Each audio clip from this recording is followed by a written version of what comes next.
Let's speak now to Public Service and Commercial Union Secretary General Tahir Maepa. Tahir, thank you so much for your time. I'll begin with your reaction to the latest installment of the State Capture Commission's report. Thank you very much for having me, Bongiwe. The current installment of the State Capture report, there's nothing surprising in it. It was long coming. It is a sad state of affairs that South Africa, one of the most sophisticated countries in Africa, allowed a bunch of immigrants to come and manipulate the whole state and make a mockery of our democracy and humiliate our government, despite all the state apparatus that are there to try and stop such incidences from happening. It is a really sad state of affairs. And talking about that then, you are in the civil service, and when one reads through all the installments of the report, it exposes some vulnerabilities in the system and for it to find itself where it is now. Where would you say the weaknesses lie in the system to expose it to such?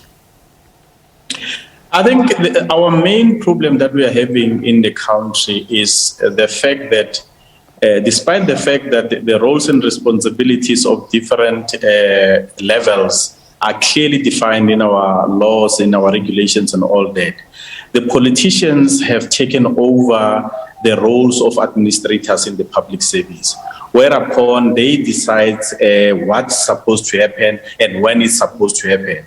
And the good and upright public servants and bureaucrats who were in the public service, who basically didn't buy into this thing, they were gotten rid of.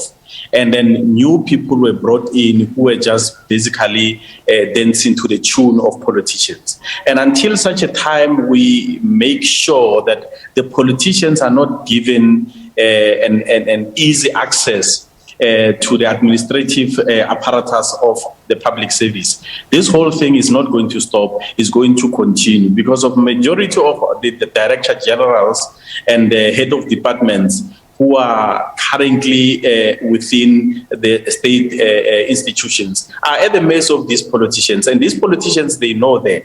And the mere fact that they are allowed to continue manipulating administrators, this whole situation is not going to stop, it's going to continue, because of that's how they steal from our fiscus. It sounds to me then like you're saying the public service needs to be so professionalized in such a way that it is competence instead of loyalty.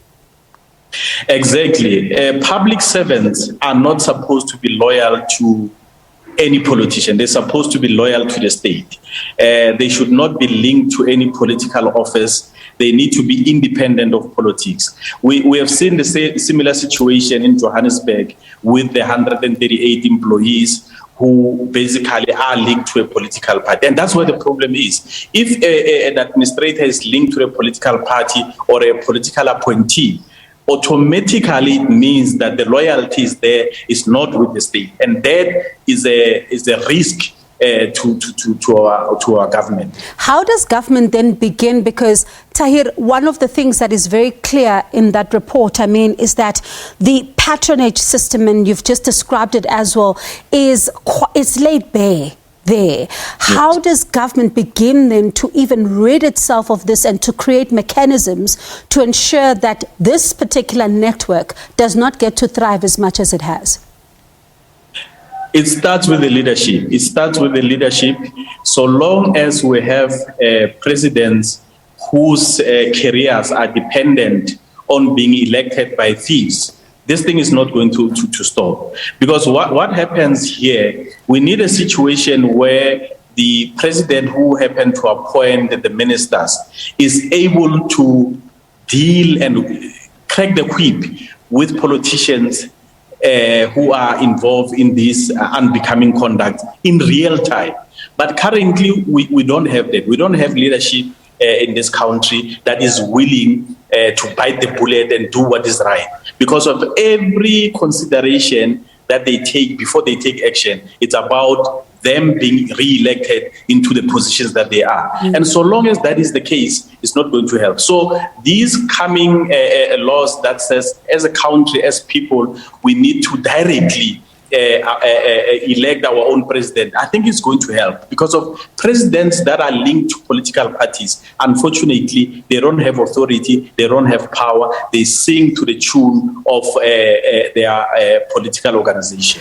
And one of the things that is also in the report as part of the recommendations, especially when it comes to even Eskom, is that the appointment of boards, board members in these SOEs cannot continue to remain as it is being done right now, but also the issue of SOEs and how they continue to bleed the state, some of them that is, who are not performing. That in and itself is one of the very things that need to be addressed drastically.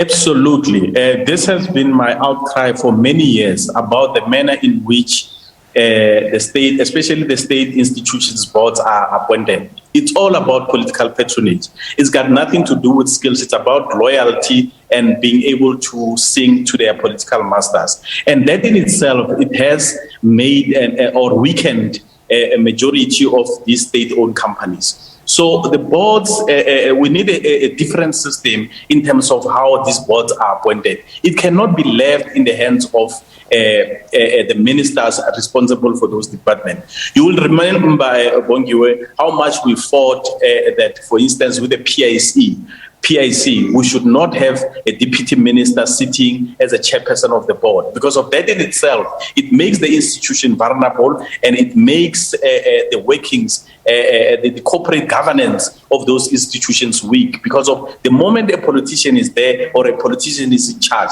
people, they take a cue from that particular politician. And then the politician and the friends and the comrades are the ones who benefit, not the institution itself. So the whole system needs to be overhauled. Listening to what you're saying then, I mean, there are recommendations of criminal prosecution and further investigation. How confident are you that we'll see some accountability? You know what, if one has to look at the history of these kinds of commissions and all that, I really do not have any confidence that people are going to be held accountable. Yes, there will be those that are going to be targeted due to political fights between, especially from the ruling party, that are going to be targeted to make sure that they are removed come December conference, that they are not at the conference to contest any positions. But insofar as making sure that everybody who's cited there is held to account, I have no hope. I'm sorry. I don't believe that the president has got the mantle to take on his political party and say that we need to clean up the ANC and make sure that those who are implicated are brought to book. I don't see it happening. All right. It doesn't sound like you're confident at all, but thank you so much for your time, Tahir, on the eve of Workers' Day. That is Public Service and Commercial Union Secretary General Tahir Maepa talking to us about the State Capture Commission's report.